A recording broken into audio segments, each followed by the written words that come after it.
বিশিষ্ট ইসলামী বক্তা মাওলানা রফিকুল ইসলাম মাদানী নিজের দ্বিতীয় বিয়ে নিয়ে সামাজিক যোগাযোগ মাধ্যমে দীর্ঘ এক স্ট্যাটাস দিয়েছেন।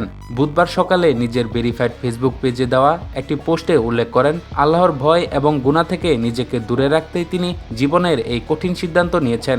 তিনি লিখেন, এই সমাজে অনেকে বিবাহিত হয়েও গোপনে হারামে জড়িয়ে পড়েন।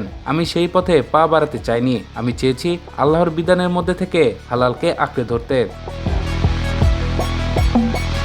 দ্বিতীয় বিয়ের সিদ্ধান্তে প্রথম স্ত্রীর মানসিক কষ্টের কথা স্বীকার করে মাদানী বলেন, আমার এই সিদ্ধান্তে প্রথম আহলিয়ার স্ত্রী কষ্ট হচ্ছে, এটা ভেবে আমার বুক ভেঙে যায়। আমি দীর্ঘ সময় ধরে তাকে বিষয়টি বোঝানোর চেষ্টা করেছি এবং আল্লাহর কাছে দোয়া করেছি যেন তার মন নরম হয়। তাদের 2.5 বছরের সংসারে কোনো অভিযোগ ছিল না এবং তারা সুখী ছিলেন। তবে এখন এক কঠিন পরীক্ষার মুখোমুখি হয়েছেন বলেও জানান তিনি।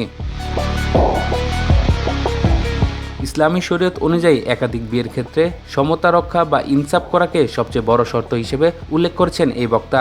তিনি আল্লাহর কাছে সাহায্য প্রার্থনা করে বলেন, আল্লাহ যেন আমাকে ইনসাফ করার তৌফিক দেন, যাতে আমি কারো হক নষ্ট না করি বা কারো উপর জুলুম না করি। পোস্টের শেষের অংশে তিনি তার দুই পরিবারের জন্য দোয়া চেয়েছেন। তিনি আশা প্রকাশ করেন, আল্লাহ যেন তার দুই পরিবারকে ধৈর্য ধারণ করার শক্তি দেন এবং বিষয়টি সহজভাবে মেনে নেওয়ার তৌফিক দান করেন।